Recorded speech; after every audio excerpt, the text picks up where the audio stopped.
Okay, so you come round to my house. Let's say I don't speak English, and I welcome you to my house, to my home in Turkey.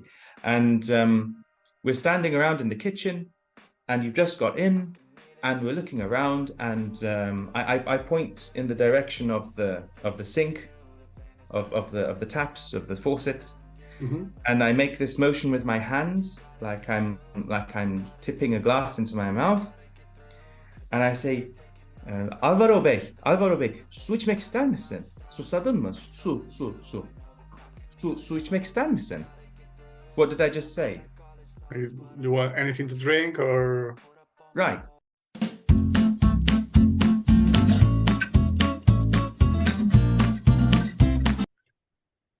Hi, Joel.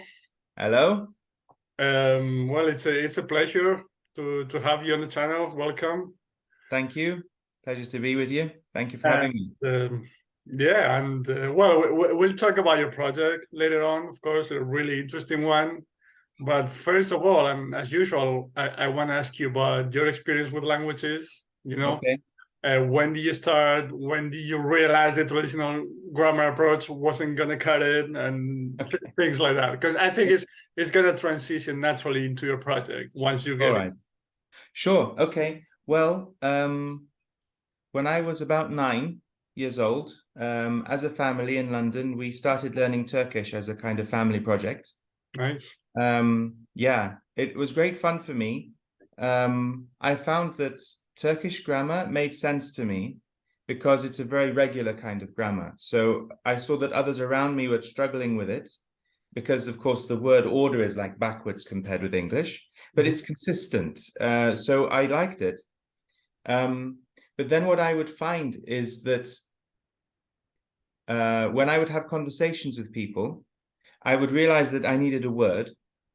And then I would look up this word in the dictionary. And I would really try to remember this word, but I could never remember it when I wanted to remember it. Mm. And I would find that I would have the same need, maybe several times, or maybe I would hear the word in different contexts, and then it would click. And it's like I knew that if it was me, I would need to look up the same word maybe 4 or 5 times before I had it in the moment I needed it. Right. So that was maybe the first clue that Makes sense. something was missing in my approach. Then later on, I did some Arabic for a year. And of course, with Arabic, there is this kind of complicated situation with the written version and the dialects. By the end of that first year, I kind of worked out what was going on, but then I didn't do anything with Arabic for a long time. What I did do, because this was after we moved to Turkey, I got one Lebanese film.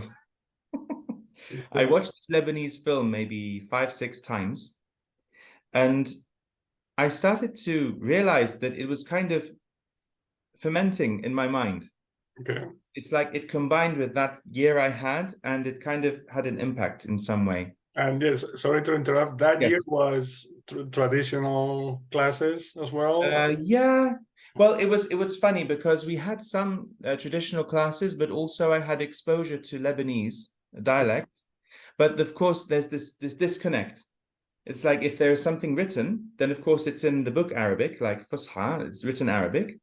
But then a conversation is in Lebanese or in one of the dialects. Egyptian. And getting my head around, wrapping my head around that contrast took me a year. And then it was over and I had to go. But that's how it is. I'll tell you, in when we were in Turkey, for a while we were living in the south of the country, and this was just after the war in Syria started. And there was a Syrian family, who somebody told them that it was a good idea to move to the area we were in. In fact, it wasn't a good idea for them because they can't get residency or anything like that. But he was my neighbor. Nobody in the area spoke Arabic at all. And there was a nice family, but he was always calling me and saying, Joel, you've got to help me. Nobody speaks Arabic. And that kind of helped me to activate what I already knew in a way, which was good. And then we came to Istanbul again, and I used my Arabic more. But again, people keep telling me I'm good at languages, And maybe it's true in the sense that I'm okay with grammar, but I never really felt like I was good at languages because, you know, I tried every memorization technique I could find. None of them really worked. But somehow, after some interactions, things would start to click. But before the interactions, I could never make myself, you know, master something. That was what I always found. And also, when we were in the south of Turkey, I did try an experimental language teaching method, but it didn't work, you see. It was fun, it was interesting. You know, we had a bit of sign language, we had physical objects, we even tried a bit of singing. It was all great fun, but I realized they weren't really picking anything up from it.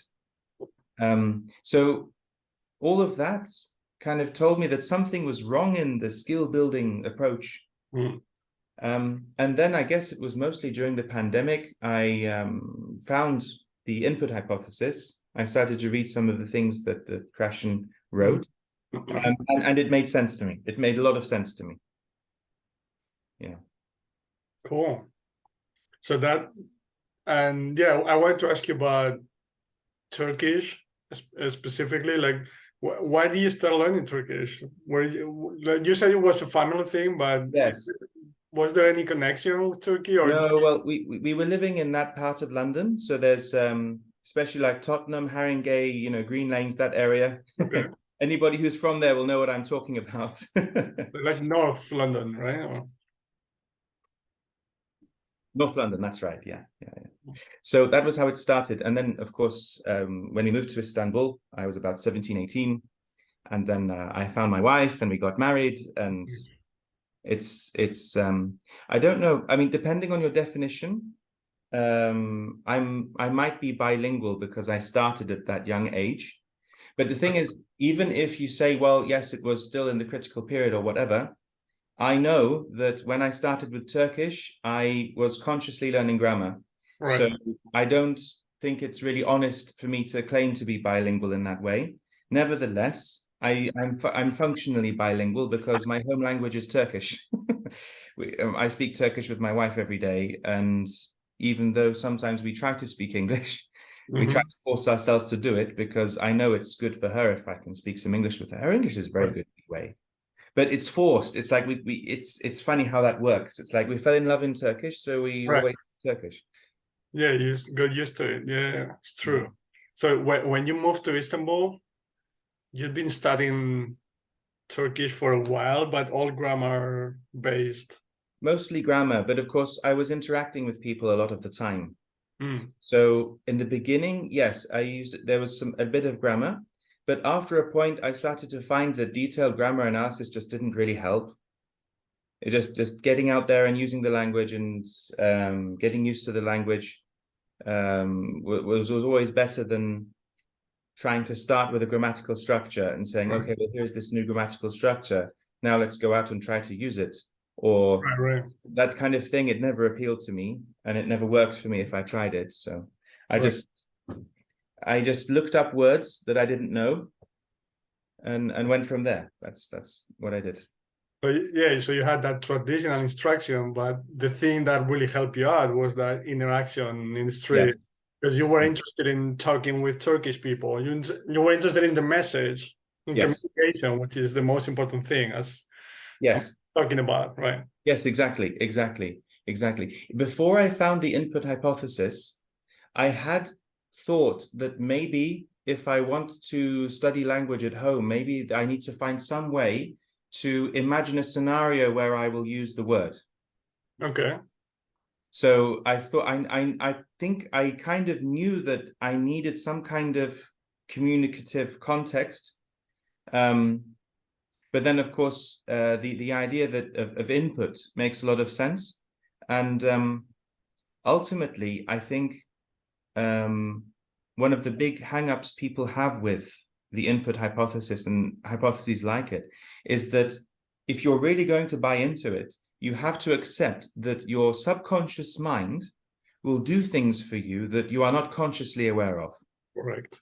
And I think this is a very difficult thought to make peace with if you have been raised on the Western mentality of, you know, the universe will be subjected to the power of our conscious mind, right? This is what we do. We will understand everything and we will control everything with our thoughts. And so to say, well, you know what, your conscious mind isn't actually good at this thing, and you need to take a step back and allow your subconscious to do its thing. You know, I think these days we're more receptive to that kind of thinking, even when it comes to things like, you know, psychology and treating more negative things. Like we're kind of gravitating towards that side. We're more making peace with the idea that the subconscious has something to give us. Right. Yeah, it's they both have their place, of course. But yeah, I know what you mean. Like we adults, we sort of freak out when we don't have conscious control over something, right? Exactly. So when you're listening to a foreign language that you want to learn, you've learned to pay attention to form, to specific words. Yes. Which word did he use? Yes. What conjugation? What verb ending? Whatever it is. Yes, because you think to yourself, if I don't notice this consciously, if I'm not aware of it consciously, how am I ever going to learn it? Exactly. It's anxiety, I think. It's like, I need to be clever enough to work out what's going on, and only then will it go in. It's a very natural thing to think. Yeah, exactly. Yeah, especially when you've been raised that way, when all the contact you've had with other languages occur in that way, right? Yes, all the language classes, language academies you went to, etc. Of course. I think it's also worth mentioning that in the English-speaking world, natural interactions in languages other than English are actually very difficult to come by. Okay. Because, right, for example, you do a bit of French. Like in England, when I was growing up, you might have like French in school, for example. Yep. Where are you going to use French? In France. Okay, go to France. You try to use your French. Guaranteed, the person you're speaking to has better English than you have French. Right. What's the point? Young people don't care about it so much. And even if they do, English has this magnetic pull. So, of course, you know, in the English-speaking world, it is a problem that people don't understand the need for languages. But even if you do understand the need for languages, English dominates you too. Right. Yeah, everyone wants to talk to you in English as well. Yeah. Makes sense. Yeah. So, and once you came across the comprehensible input theories, Stephen Krashen, and so on, did you start learning a new language right away, or? Well, no, not really. I mean, I'm trying to learn Russian through pure comprehensible input, but so far I'm only up to like 40 hours of using this. I'm already seeing the results. It's quite funny. And last week we had a Russian lady we were helping out. And I said, look, I don't know any Russian, but it's like she doesn't believe me. Because this is like little things I know how to say. And it's funny, during that interaction, I realized things coming out. It's quite an amazing experience when you realize that you know something, but you didn't realize you knew it before. I just love that experience. I think everybody should have it. Absolutely. I totally agree. Yeah. But yeah, just to clarify, when you said results, you mean that you were able to understand things, right?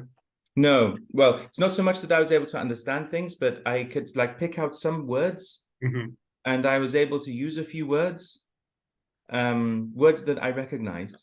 Right. But of course, it's A1. It's basic. It's nothing. Yeah, simple things. Yeah, but it's simple things. But again, it's effortless. It's like, you know how in your mother tongue or in a language you know, when you hear a word you know, you can't not understand it. It's just that. It's just like that. There's no, oh, what was that? It was in the word list. I can't remember what it means. Right. Yeah, it's like, when you know it, you know it. It's just there forever. Yeah. Yeah, exactly. Yeah, so you could say spasiba or things like that. Simple. Spasiba, Я не знаю русский. Yeah, right. Привет. Well, That kind of thing.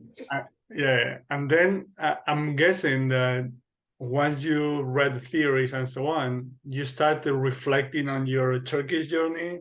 Like, Yes. so this was actually the thing that helped me. Like, Yes. I've talked about it many times. In my case with English, it was the MBA, watching the MBA in English that actually helped me.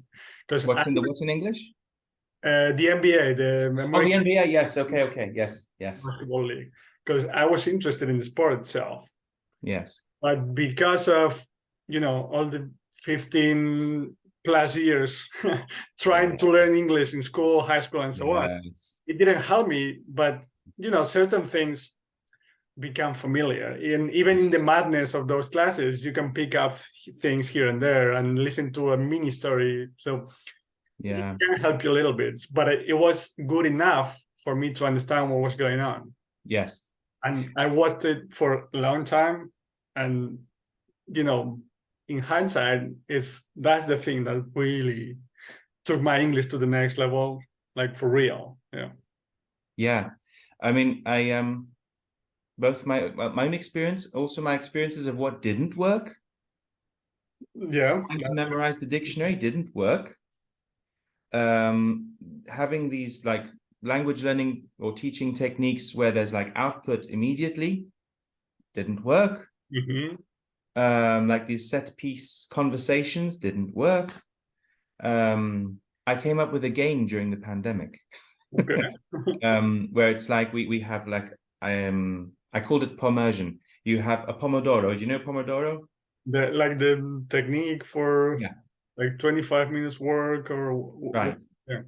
So it's not 25 minutes, shorter, but it's like periods where we must stay in the language, and then you have an intermission where we can speak English if we want, and then we go back to the language. Didn't work. Because what was happening, instead of having a conversation, everybody would prepare something, and then they would say what they prepared, and then there was no conversation. And then maybe I could have made more of it, but ultimately, again, it makes sense because it's like output based. It's like, Mm-hmm. and then there's I think 2 YouTube channels that I watched did help a lot. One of them was Math versus Japan, and the other was Days of French and Swedish. Do you know like Lamont?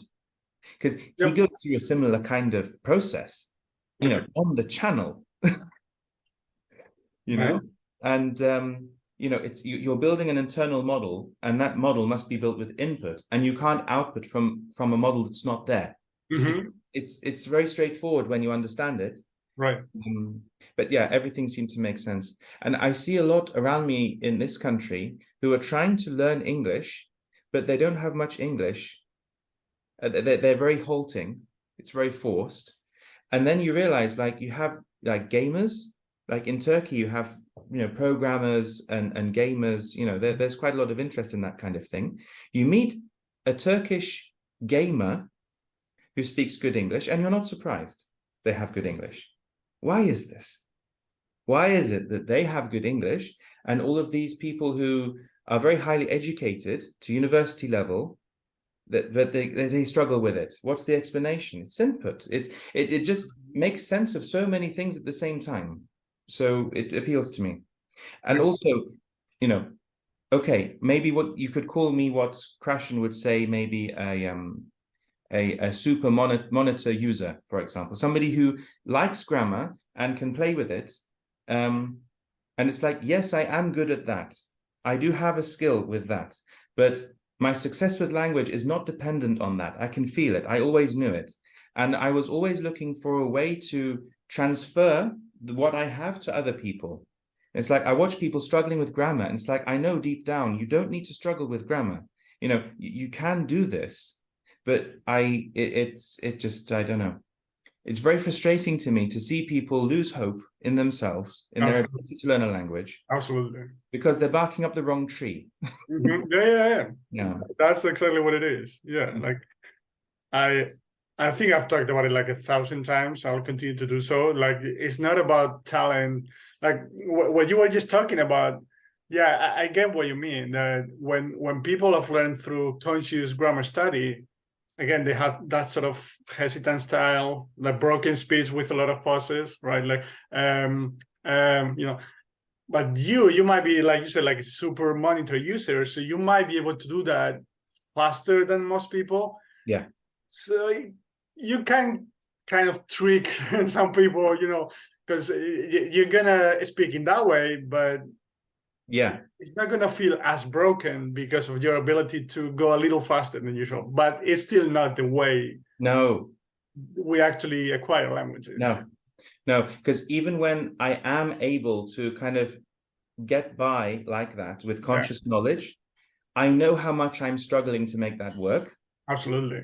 And when it does click for me, deep down, I know that that wasn't thanks to the conscious knowledge. Absolutely. I know this deep down. And it's also why I said when I'm told I'm good with languages, I think to myself, yeah, but there's something here I can't explain. Yeah, exactly. But that's also the easy way out for people. And I don't mean this. I don't mean this in a bad way. Yeah, yeah, of course. Like, you know, if you think someone's talented for languages and you're not, there's your explanation. End of the story, right? This is also true. This can also be true. You're right. It depends on what you're trying to do. I mean, if somebody, I don't know, feels under lots of pressure to learn a language and they don't really want to learn a language anyway, and they find a convenient excuse, well, I've got nothing to say about that. Yeah, I mean, that's their choice. But what is heartbreaking is to see somebody who is banging their head against a brick wall for no good reason, when if they take 2 steps to the right, there's a door. It's like, no, this pain is unnecessary. Yeah, because there's a lot of people like that they actually enjoy languages. They actually want to learn languages because they love them. But as I always say, motivation is only gonna take you so far, because you can be super motivated, but if you go about it the traditional grammar way, sooner or later you're gonna end up giving up because it's not gonna work. Exactly. It's boring as hell. Yeah, exactly. Yeah. So, yeah. So yeah. So after that period, well, you're gonna tell us about your project in a moment, but when did you decide to start with your project? And yeah, like I said, you can tell us all about it. And all right. So there's something called ALG, automatic language growth. Maybe you've talked about it before. Is it okay if I summarize it briefly? Sure, yeah. So I'm going to ask you because I think they're very similar, but if you can tell us the difference between comprehensible input and ALG. Right, okay. All right, okay. So because they're based on the same ideas, right? They're similar, like input and yeah, okay. So if you read Krashen's works, like The Natural Approach, the book he did with Terrell, and also Principles in Practice, you see that he's trying to take what we know about second language acquisition and he's trying to fit it into the classroom environment. Okay. So it's a lot like, you know, the expression is a square peg in a round hole. So the square peg is what we know about how language acquisition actually works, and the round hole is existing teaching practices and expectations. Right. And it's not just the curriculum. Society, the public, has it in their heads that there's a certain way you learn language. So when the kids get home from school, the parents are going to ask them, oh, what did you do in Spanish today? So you have to work with that. So what you end up with is a square peg with rounded edges. And, you know, you end up with things like TPRS, which is a great way of squaring that circle. You know, it's great because it gives people what actually works and gives them what they think they need at the same time. Correct. So, you know, if I did a little bit of English teaching at a company here in Istanbul, that also was from a textbook, and I also wasn't satisfied with what I was able to do. If I could do everything again, I would use TPRS, because that's the easiest thing to sell. And when I say sell, I mean it's the easiest thing to convince people of, because it kind of ticks the boxes of their expectations and gives them what they need. But so there was somebody called J. Marvin Brown, in Thailand. He's an American in Thailand. Yeah, he back wrote in the it 70s. from the inside out, from the outside in, or the inside out. Yes, that's right. That's what he wrote. So what he did was he bashed his head against a brick wall with the audiolingual method, hit rock bottom, and then discovered Krashen. And he looked at Krashen and said, look, if this is the square peg, what would a square hole look like? And he came up with something he called ALG, automatic language growth. Basically, you walk in, you sit down, you don't speak any Thai, and you just watch the teachers talk in Thai, but they make what they're doing more or less comprehensible thanks to what they're doing, their gestures, the objects in the room, whatever. No speaking, nothing, just watch. And it works. It works. But I discovered this and I thought this makes a lot of sense. It makes a lot of sense. And also, there's a blog by Pablo Roman of Dreaming Spanish, because he actually went out there and did it. And he has some blog posts, like a 3-part blog post where he talks about his experience. He talks about the positive and the negative. And you can see, this is a real thing. This is not a scam. It's a real thing. It's a real course. And what, for me, I looked at this and I thought, this makes a lot of sense, but I'm not quite sure how to use this. Okay. And at the same time, I immediately recognized that, okay, if ALG is correct, if this is the square hole for the square peg, why isn't it more successful? Doesn't everybody know about this? And like I just said, there's established expectations. J. Marvin Brown was a local celebrity. When he talks about how he introduced this method, it was by the sheer weight of his own celebrity that he got it accepted where he was, is because he was a very respected expert of Thai. And if J. Marvin Brown says, this is how we learn Thai, well, this is how we learn Thai then. This is a very unusual set of circumstances. And you think about it, with ALG, they're telling you to say nothing and just sit down for hundreds of hours. Does it work? Yes, it works. But on day 1, you've got nothing to show for it. Correct. The end of month 1, you've got nothing to show for it. You can't do that in a school. The kids come home, the parents say, what did you do today? Oh, well, the teachers clowned around, but I can't say anything. It's like, no, it's not going to work. Yeah. So where does my thing come in? Well, see, I'm a translator. I'm not an academic. I'm not a teacher. I can't convince anybody of anything on the basis of my own personal authority because I don't have any. But what I can maybe do is find a way to show people, give people a personal experience of ALG in a very short time. So, well, of course, my name on the screen is Jan Telekoman. The reason for that is because I also have an interest in Toki Pona. So Toki Pona is a minimalist conlang, constructed language, which in its minimal form has only 120 words. So for me, it's a very interesting toy for applied linguistics because you can play with it for translation, you can play with it for language learning, you can play with it for lots of different purposes. It's like you can even think of it as a kind of semantic meta language that you can speak. I love playing with it for this reason. But also I thought, well, for a natural language, you need maybe, at least, let's say 40, 50 hours to have a measurable impact, let's say, or an impact that you can actually say, yes, I learned this.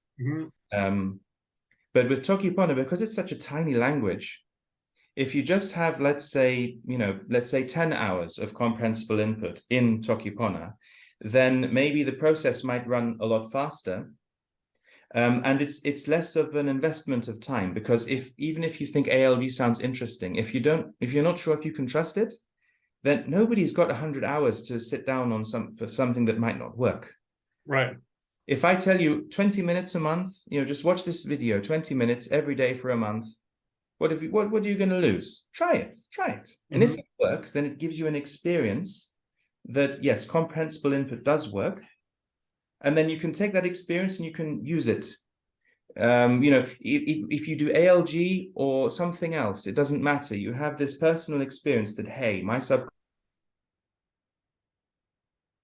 subconscious really is good at this. You know, if it gets comprehensible input, it works. It does the work for me. And Right. this personal experience is useful. That's what I thought. So yeah, basically to sum it all up, when it comes to comprehensible input versus ALG, they're sort of based on the same ideas, but I mean, not comprehensible input, but TPRs, the method that used in the classroom, which is storytelling, which is good, but because of the curriculum and the expectations and so on, there's some sort of output from students that is expected at some point, right? And forcing the issue a little bit more, whereas ALG is just listening to it, not saying a single word, and also the idea that you don't need to understand every single word, right? Right. Because that's sometimes what, I'll just finish my thought. Like, oh, sorry. No worries. That's something that maybe in TPRS classes or things like that, I mean, they do a great job because of the storytelling idea. It's based on crashing theories, which is amazing. But sometimes they try to pay too much attention to specific words, right? To get their students to understand what this specific word means. And the difference with ALG is that you don't really need to do that either, right? It's just, if you understand what I'm talking about, if you understand my story or whatever it is, my book, or it's the process working, right? Yeah. Well, I'm an outsider, and I'm an enthusiast. I'm not an expert, so I know I need to stay humble about these things. I've seen things, I've discovered things. I want to share them with the world, but at the same time, I don't want to tell teachers how to do their job because they're up against it. I have a lot of respect for K-12 teachers because they have enough to deal with anyway. But they are also trying to force this square peg in the round hole. Language teaching. Whatever they need to do it. I mean, I don't want to be misunderstood. But I think it's if you read Krashen carefully, what exactly is comprehensible input? Comprehensible input is when you understand the message. It doesn't matter how the message is understood. So, for example, let's say you come around to my place. You said you don't speak any Turkish, I think. No. I know the word for cheers. So. All right. Okay. Okay. So you come around to my house. Let's say I don't speak English, and I welcome you to my house, to my home in Turkey, and we're standing around in the kitchen, and you've just got in, and we're looking around, and I point in the direction of the sink, of the taps, of the faucet, and I make this motion with my hand, like I'm tipping a glass into my mouth, and I say, Alvaro Bey, su içmek ister misin? Susadın mı? Su içmek ister misin? What did I just say? You want anything to drink, or right? You want to drink or something like that? Yeah. Right. So you don't understand what, like, I just called you Alvaro Bey, like Mr. Alvaro. Okay. Didn't pay attention to it. Right. Just to. But su içmek ister misin? It's like water to drink. Would you like? Susadın mı? Are you thirsty? Right. But you didn't need to know any of that. No. Because the context and the situation and where we were and what I was pointing to and the gestures I was making gave you all of the meaning. So that was like 5 seconds of comprehensible input because you understood the message. You didn't, and that's the concept of the input hypothesis, and that's what ALG is based on, which is you don't even need to be able to pick out the individual words, let alone know what they're for. It's comprehensible input, and your brain uses that. But what happens with things like TPRS is you start by explaining the words you're going to use, and this meets the expectation of the curriculum. It meets the expectation of the students. It means they can go home and say, I learned the word for water today. And okay, maybe this conscious knowledge can help to understand the input when there's not so many clues. This is also possible. Right. What's happening is things are getting a little confused because when you get comprehensible input and you think that you understand what each of the words are doing, that's called transparent input. So if you have like two circles, the big circle is comprehensible input and the little circle is transparent input inside the big circle. So for sure, transparent input is comprehensible input. But when everything you do every day is transparent input, you think that that's all comprehensible input is. And we're back to what we said before about struggling to believe that your subconscious mind will do something for you that you're not consciously aware of. So you can still have this idea that you must notice everything consciously. You must have an awareness of what each word is doing in the input. Otherwise, the comprehensible input won't work. You can have this idea and do TPRs. So it's like, I'm not saying don't do TPRS, do it, but understand what is doing what. You know? So this is kind of why I think it's nice to give people an experience of ALG in a short time. It's like, you don't need to understand all the individual words. You just watch these videos. If you understand the story, if you can like retell the story in your language, and you think that you will have maybe 70, 80%, then that's great. You comprehended it. You got the whole picture. And that's comprehensible input. Okay, after 10 hours, you will have some Toki Pona. And then you have that experience and you can use it. That's the idea. Cool. Yeah, have several things that I wanted to mention. Like, the thing you were talking about.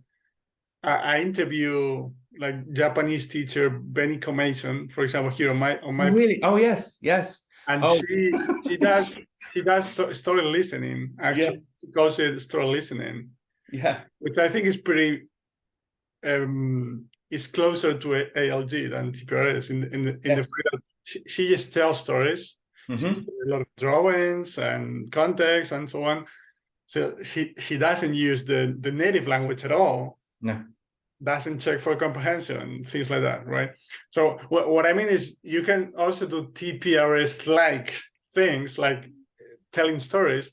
Yes. But without paying conscious attention to the words. Like because I remember when I first came across TPRS and, and related methods, like you said, they tend to focus on specific words or structures they're going to use for the class. Again, like we've been talking about it, but we understand that they need to do that in schools, for example, right? Yeah. They have some targets, Yeah. So they go like, to eat in Spanish, comer. Right. So drink, beber, and 3-4 different things. Make sure the students have them down at the beginning of the class and then use them during the class. Yes. Which of course is still going to be way better than traditional classes. Absolutely. But instead of doing that, if you can tell a story in which students are going to understand what you're talking about thanks to your gestures. Yes. Like with the drinking thing. Right. Images, if necessary, to real life context, because in the end, if you're, you might not know the word for singer in Turkish, but if you talk about Michael Jackson, okay, that's a singer, things like that. Yeah. So, things get confused very easily. So imagine at the beginning of the lesson, if like you tell me that you just told me, is it comer or something like that? I mean, now if you tell me a story about eating, I will pick out comer, which means that you don't have so much of a burden to make this gesture for eating every time, because you just told me that comer means to eat. So you're making the input a bit more comprehensible when you do that. Yeah. But the thing is, maybe next week, I will forget that comer means to eat in English, but you just gave me comprehensible input there. And that's what's going to make the difference. But because everything is like this, that's what's doing what, right? So I understand. So that first thing help you understand my input, but my input was the thing that helped you actually acquire that specific. Exactly. Yeah. And everything gets a bit confused. It's funny you mentioned story listening. Actually, the method I'm using in my stories is a kind of adapted version of story listening. Nice. I don't know what Bilingual Mason would think of what I've done with her method, Okay. I haven't asked her. I don't know what she would think. I hope she would. I hope she would approve, because I've used like pictures and stuff. In her method, she prefers to use drawings. In a classroom setting, I think is a good idea. It keeps Yeah. things reasonable and cost effective. I think it's great. I felt like I needed to do something a little bit extra for YouTube. But hey, I hope she would approve of what I've done. But anyway. I think so. Story listen. I hope so. I have to also give a shout out to Catherine Schechtman. Oh yeah, She's German. Yeah. Yeah, fantastic. And she was the one who convinced me that story listening works with absolute beginners, or that it can be made to work. Of course, I've done my best with it. It's not perfect. I've had some feedback that the first story is a little bit hard going, a little bit. I'm not, partly that's because of expectations, but partly that's because, I could have used a simpler story. That's true. But the ones who continue watching, I've had good feedback from them. But like what you said, I just feel like, can I use another analogy? I have too many analogies, but it's like language acquisition in the brain. It's like there's an engine turning that will acquire the language for you. The fuel is comprehensible input. And like we said, comprehensible input means that you get the overall message. You don't need to have the forms consciously. You just need the message. So the fuel is that comprehensible input. Conscious knowledge about the language can maybe be a turbocharger if you use it right. Okay. But the problem is when you when you have the package where you have the fuel and the turbocharger, and you get confused about which one is the necessary part. And if you've come with a method that always has a turbocharger, always has some component of conscious knowledge about the language, then how can you really be sure that the turbocharger is necessary or not? So what I'm saying is, come with me. We'll take the turbocharger, and look, the engine runs. If you just have a turbocharger and no fuel, well, that's what everybody with traditional methods are doing.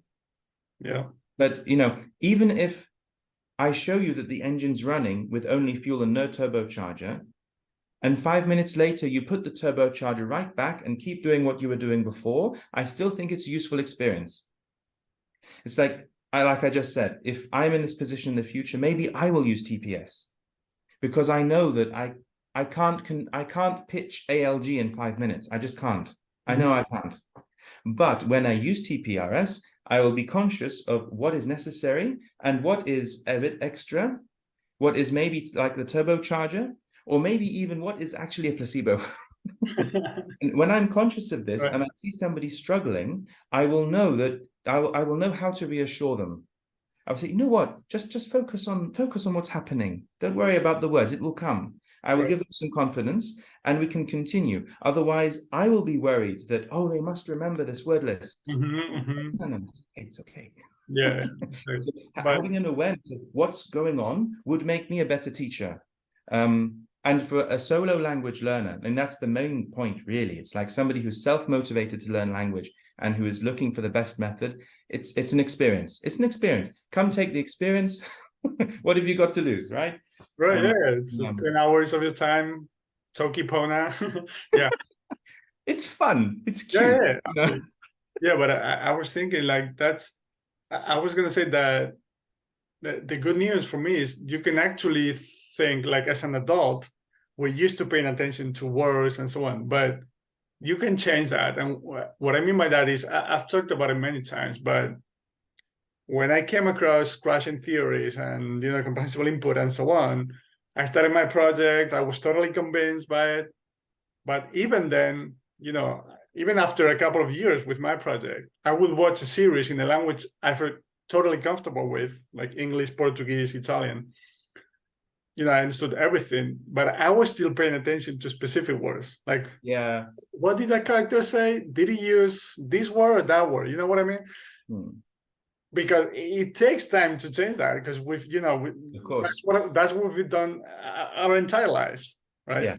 But little by little, I've changed that, and now I can, whatever the language I'm listening to, I'm totally relaxed. I'm trying to understand what's going on. I don't care whether they're using said or half said, whatever it is. Yeah. And not only is that helping me even more, but I'm enjoying it so much more. Like just the series, because I remember actually watching the series and like trying to pay too much conscious attention to it. Yeah. First thing, and so even if the default for most people is to pay attention to it, because again, that's normal. I perfectly understand, but you can change that. That's the message that I want to convey here, right? And then, yeah, it's funny you mentioned Catherine. Her videos were the thing that actually helped me start with German. Oh, really? I started learning German with her stories. Yeah, because I actually met her like in person in France. Really? I went to a conference. Yeah, Yeah. I started watching her stories. Yeah, right. So is it the ones with the fourth graders? Yeah. All Oh, the they're so cute. yeah, exactly. And actually, Yeah. because when the pandemic started, she started recording the stories at home and sending them to her students. Yes. But then she uploaded them on YouTube, and they're great. Yeah, Nice. Yeah. yeah. Yeah. I as a translator, of course, I'm kind of from English to Turkish. Mm-hmm. Of course, if you think in terms of the effective filter, then this attitude that you're talking about, I've also found this myself. So maybe a Turk would correct my work and say, well, that's not natural. Mm-hmm. And I would have this feeling of anxiety, like, why isn't it? What rule? How could I have known this? Mm-hmm. And the point is, at that point, I hadn't had enough input to know that. That's all it was. And then after a few more years, I could turn around and look at, oh, yes, of course. Yes, they're quite right. I couldn't explain it, but I had the input. And also, I think the effective filter is very important. You have to have the right attitude towards the conscious knowledge you have of a language. It's like I like to use the map territory concept. So if you're moving to a new place, you can try to study the map beforehand. Maybe you're very good with maps. Maybe you're not. No matter what, the map is not the place. It does not take the place of where you're going. It will be wrong. It will be incomplete. And it will not tell you everything. Right. It cannot tell you everything. You get there, whether you are good with maps or not. The more time you spend in that place, the more you will get used to where everything is, and you'll find your way no problem. So you're spending time in the territory, right? But with this conscious knowledge you have of the language, it's a map. It is not the language. It's not the real thing. It's a map to the language. And the language is this strange subconscious thing that we can't quite describe. Yep. Again, making peace with that is maybe difficult, but once you do, it means that you have a healthy relationship with grammar. It's like grammar, maybe he will help you, maybe not. Sometimes there are going to be exceptions. Maybe it's going to be wrong, but you have to trust what native speakers say. Yep. If this is what native speakers are saying, it's correct. End of story, end of conversation. It's like, I don't care what your grammar book says. It means that the map was very useful, but now you found the weakness of the map, right? There is a street here. The map says there's no street, but there is a street. Okay, there is a street. And there's a tree in the middle. And oh, yeah, exactly. if you're looking at the map, you just go straight into it. Yeah. Right. It's like, but this is how people treat grammar. It's like the grammar says that there is no tree, so I will drive into the tree. Yeah. It's crazy. You hit your head and let's try again. Yeah. And the funny thing I was thinking about is even in your own native language, like you can perfectly communicate, you can say things the right way, but if someone tells you to explain a rule, You need 15, 20 minutes to come up with some made up explanation. Because I remember when I started, there was a girl from India that she was studying to become a Spanish teacher in India. So Yeah. you know, you can imagine what the university course was about. You know, the subjunctive, all the Yeah, of course. But she would ask me some questions. I would have to think about it for a while, then come up with some weird made up explanation by myself. And I'm a teacher. I'm not just like a regular citizen when it comes to the language. Right. Yes. You know your stuff. Yeah. So it just doesn't make any sense to try to learn it consciously. Right. It's a mess. Yeah. I mean, people ask me questions about Turkish. Like we have you know, foreigners like me who are trying to learn Turkish, and they ask questions. I try to give them a rule of thumb that will help them out. I don't try to give them the explanation. And there comes a point where I say, look, here's a rule of thumb. It will be right 9 times out of 10. Mm-hmm. Get your feet wet. You'll get used to it. That's what I tell people. Because you know, if I give you a rule and you trust the rule, then you're going to get frustrated with the rule. You know, I felt like I'd been sold a lie the day I realized that bilingual dictionaries are like approximations. It's like I remember this realization. It's like I thought that learning another language is like an algorithm. It's like I take this word in English and it will be this word in Turkish. Mm-hmm. And then you realize that there are sometimes some exceptions. And I think, oh, okay, well, all it means is that you have one word in English and you have 2 possible words in Turkish. And then you have like an algorithm again to choose between the 2. And it doesn't work. Right. And it's like, I remember it's like, the dictionary is a lie. Yeah, exactly. Like it's not a lie, but it's like, you know, this is the language. It's like this word is this word. No. In out of 100 situations where you use this word in English, maybe in 95 of those situations in Turkish you will use this word. Yeah. That's the best you will get out of a bilingual dictionary. But that's also such a tough process to try to learn something. Yes. Yeah. And Nobody tells you this. Yeah. Nobody tells you this. Yeah. And actually, I was thinking back to your example with the drinking thing in Turkish.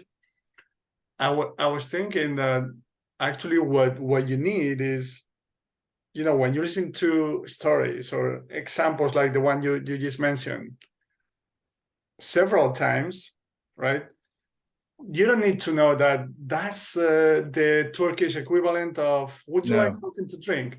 You just when you go with that approach with ALG that you were talking about, with storytelling in which communication and the message is the most important thing, how to put it into words. You build a mental representation, you know, so whenever you hear the words that you just said, in my mind, I'm going to build a mental representation of Right. whether I want something to drink. Not the words in English or Spanish or whatever the language, but okay, so when I hear that expression 5, 10, 15, 20 times, you know, as many as necessary. Yeah. The 21st time, I'm gonna hear that and okay, so I want water, whatever, you know. Yeah. So it's like it's like I always talk about it with the simple example of an apple.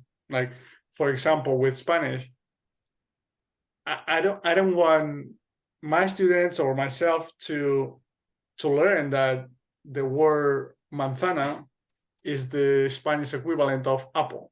Right. I want my students to have a mental representation of an actual apple when they hear the word manzana. You know what I mean? Right. Yes. And Exactly. that works for, you know, it's a little example with just a word that is easily relatable to an apple, right? But that works for the language as a whole. So you're not thinking, oh, manzana, that's the equivalent of apple, right? No. You have the apple, the mental representation in your head. I have a question for you. Yeah. So, do you know how somehow I remember being quite little and thinking of this, how words sound like the thing they are. Like light, light, Right. Ah, dark, dark. right. You know, I can imagine that when you hear the word manzana, it sounds almost like that sound when you bite into an apple and you rip the apple away, this sound, right? Okay. Manzana, right? I wonder if it's like that for you. I remember turning this over in my head when I was quite little and thinking, isn't it funny how words do that? But you see, that feeling comes from experiencing the word in many different contexts. Right. And deep down, I think the subconscious code, I think that the machine code of the subconscious is emotion.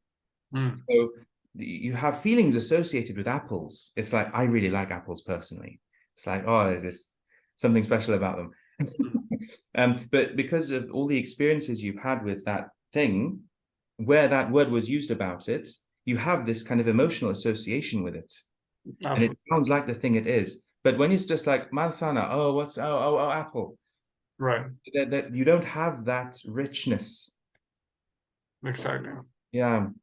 Yeah, actually, I never thought about it. Like they look like they sound, you know. But I'm sure now I'm gonna start paying attention. No, it's just, well, you know, in Turkish as well, ışık, karanlık. It's like when I say these words, they mean nothing to you, but ışık sounds like light to me, and karanlık sounds like darkness to me. It's just, it sounds right. It sounds right. It feels right. And that's what we're building. We're building an intuition when we learn a language. It's like, and like what you were saying before about when somebody asks you about a rule in Spanish, it's like what you're doing really is you are trying to make a map. And then you are taking the map and you are comparing with the territory. Yep. I've been through this process many times. It's like somebody says, well, why is it that way?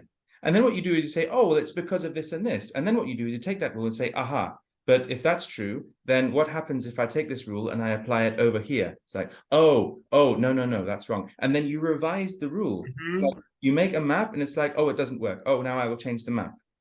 The territory is always there. Yeah, of course. Yeah. Before, but suddenly somebody is asking you to draw a map. You draw the map and you say, well, can they use this map? Will it take them where they want to go? Ah, no. Okay, start again. Yeah. It's when you think about it like that, it's very clear that, you know, explanations about language are not the language. Yeah, but it's also like you perfectly know the territory, but you don't know how to draw it. Yeah. The same way you know it. Exactly. That makes sense. Yeah. Yeah. So you just make things up, or you know.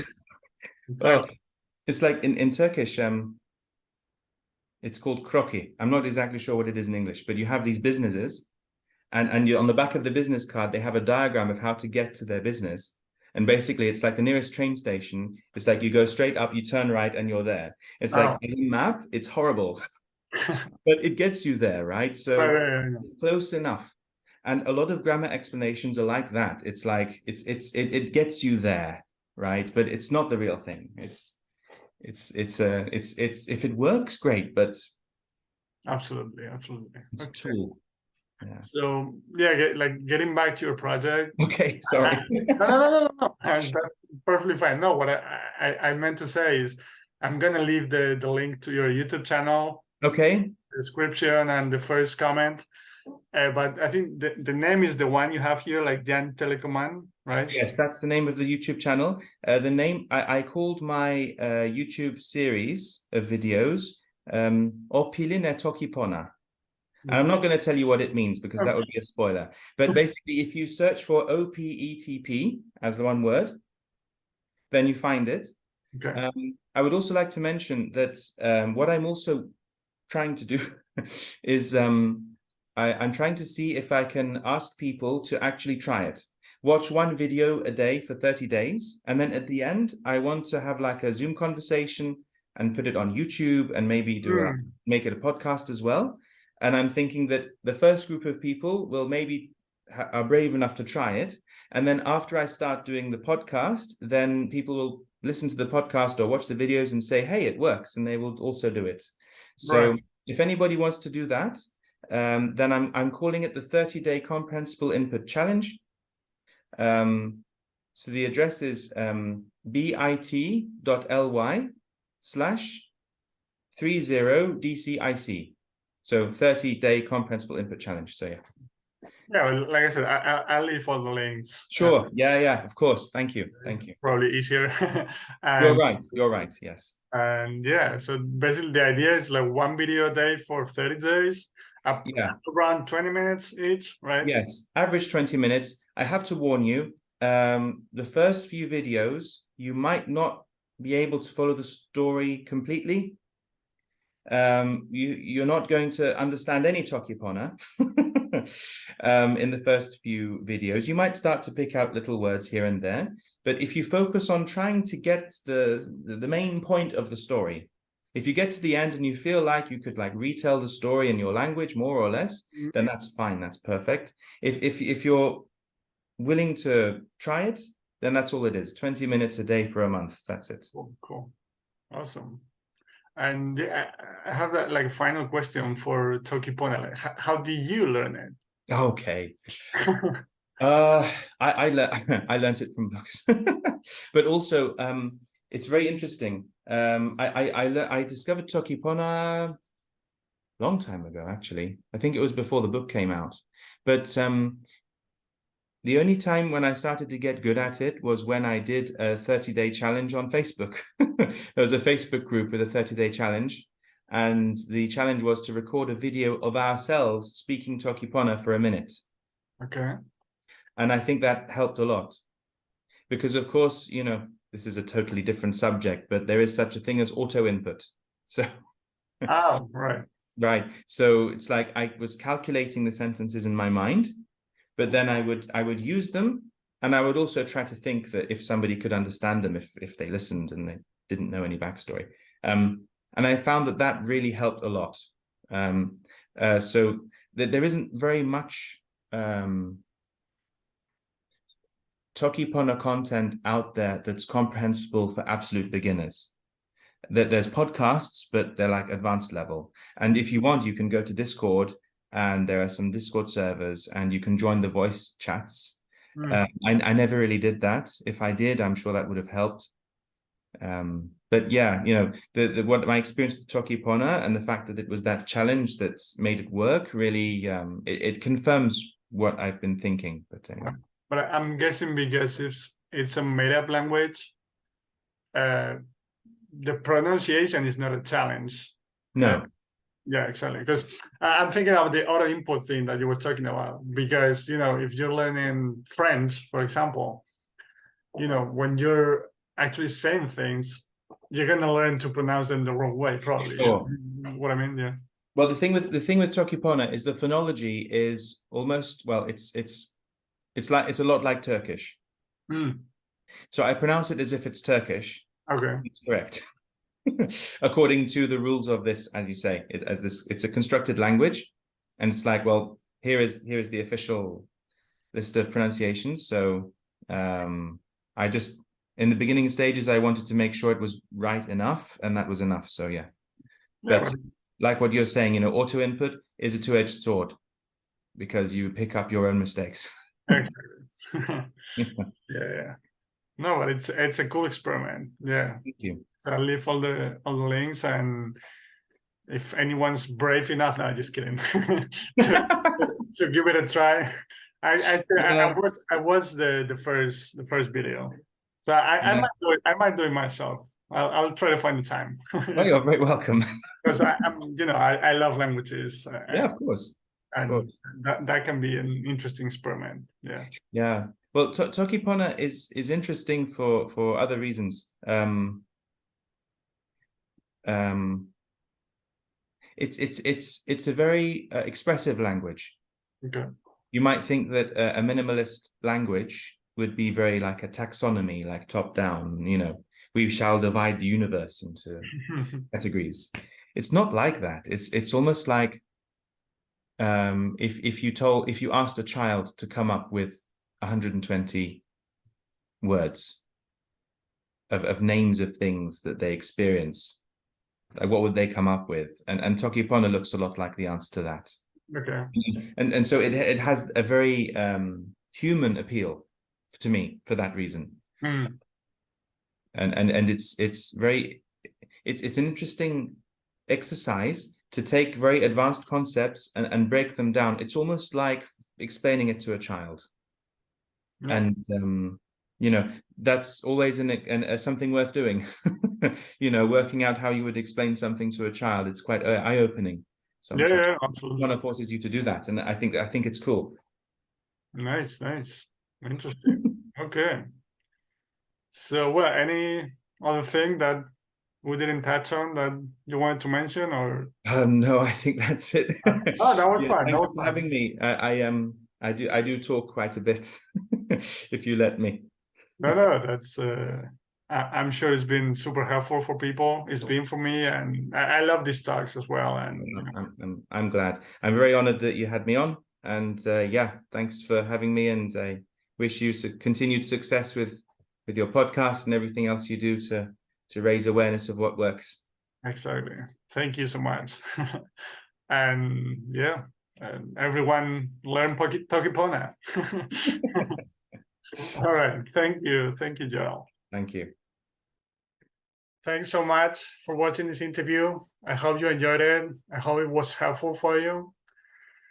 And if you want to know more about language learning, language acquisition, like, you know, what's the best way to learn a language, ideas for language learning, the best resources at different levels.